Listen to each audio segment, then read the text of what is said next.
Hello, YouTube. It's me, John Avenger, once again, and welcome back to Estrogen Filled Month here on my channel.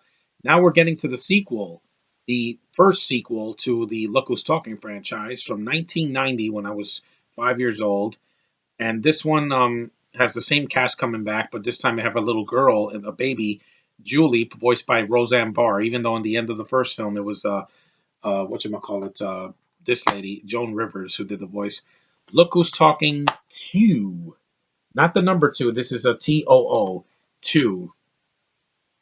Yeah. So this one, it's the same director, same cast that comes back mostly, and they have some new people. Elias Koteas is in this movie. Uh, Casey Jones from the first Ninja Turtles live action movie. So it's good to see him in the movie because I love watching him. Here it is. In this hilarious sequel to Look Who's Talking, little Mikey figures he got it made, and after his uniting with his mother, with the dad of his dreams, John Travolta and Kirstie Alley.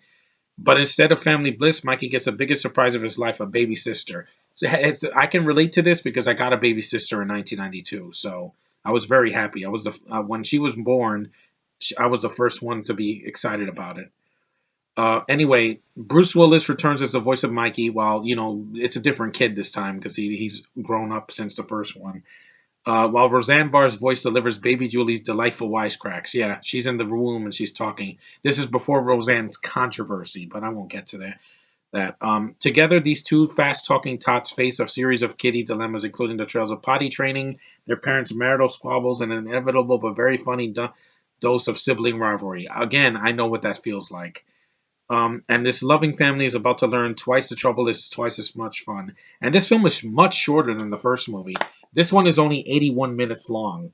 The second one, 81 minutes. It's shorter than Son of the Mask, and trust me, this is way better because this is actually a sequel that doesn't hurt the first movie. This one came out December 14th of 1990, 82 minutes, and made $47 million, so a lot less than the first one, but it was still cute. Also, you have Eddie, who is voiced by Damon Wayans, the Damon Wayans Sr., because his son is an actor now, and doesn't make his problem any better. But yeah, the film, yeah, also got ravaged by critics because they were like, "Oh, this is a stupid sequel, it's unnecessary." But I still like the film for what it is. I mean, it's not as good as the first one, but it was a moderate success. It got worse two Razzie Awards for worst supporting actor Gilbert Gottfried. He's in the movie for like 5 minutes. The voice of Iago, and then you have worst supporting actress Roseanne Barr. But I'm like, she's a freaking voice of a baby. You were not going to get anything deep and thought provoking here. And the cast does fine. I mean, the original cast. I mean, Olympia Dukakis comes back, and also the one of the funniest additions in the movies in a cameo.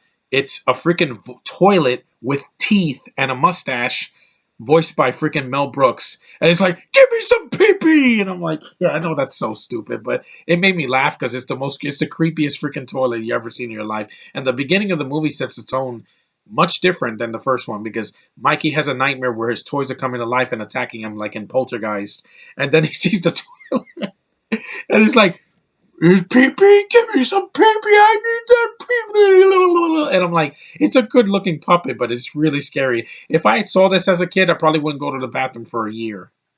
It's just crazy. This movie definitely is different than the first one, but it still makes me laugh. And and it I don't know, it made a piss joke kind of funny. I don't know, because some people are afraid of the toilet. Dogs drink from it, but I'm saying Mr. Toilet Man. Yeah, I don't know. It made me laugh compared to the piss jokes we have now, where they have to say it and then they have to show it. I'm like, yeah, they don't have to show it here, but there's some good puppetry in the movie. And the film's still funny. It's still in the city. The two leads, sing again, Kirstie Alley and John Travolta. There is a scene where they go to the theater to see Total Recall, the original with Arnold Schwarzenegger. That's kind of product placement. It's a movie that was big, very popular at that time in 1990. And yeah, it's still very fun. It still has a lot of heart. It's still very cute. Kirstie Alley also does the voice of Molly's egg in the beginning in an uncredited role. There's robbers that actually, I think, break into the house and they cause a fire. And at the end, of course, Mikey has to save his little sister. Again, I would do the same thing for my little sister because I love her so much. And yeah, the movie it's what works in this movie. Albert doesn't come back, George Segal from the first movie, but it does its own thing. It's not a remake of the first film. It doesn't have every single joke from the first movie. It does its own thing. There was an alternate version on ABC Family that had deleted scenes such as Molly threatening Mikey with a spanking if he does takes Julie away again. One notable addition is a running gag where Molly chats with her friends and folks and ignites a daydream of James cheating on her. There is even one sequence where she imagines him as John Lennon and her as Yoko Ono, parodying their activism. In one version, James and Stewart have a conversation after he arrives in the apartment. Yeah, I remember when they used to add scenes to movies on TV, like Ernest Goes to Jail and Homeward Bound. There were added scenes that were not in the theatrical cut. It's weird. Like Three Ninjas also had a longer cut of the movie, an international version that made scenes longer. It's really strange that they were released that. I mean, nowadays we get like a director's cut or a Snyder cut or whatever. But back then that was rare. There would just be a TV version. But the movie is cute for what it is. It's a good sequel. It's a decent sequel to the first one, and the kids are cute. The movie's funny, and it doesn't take itself too seriously. And you'll find a lot of charm with this sequel compared to a movie like Son of the Mask. That is horrifying. That movie, everything in that movie is horrifying. Not just a talking toilet and toys that are trying to kill him in a nightmare. No, everything in that movie is creepy. The CGI baby, there's no CGI here. It's just practical effects. It's nothing CG, and it's a good film about a brother and a sister working together to get through their lives with their parents. So it works, and I like the film. So that's all I can say about Look Who's Talking To.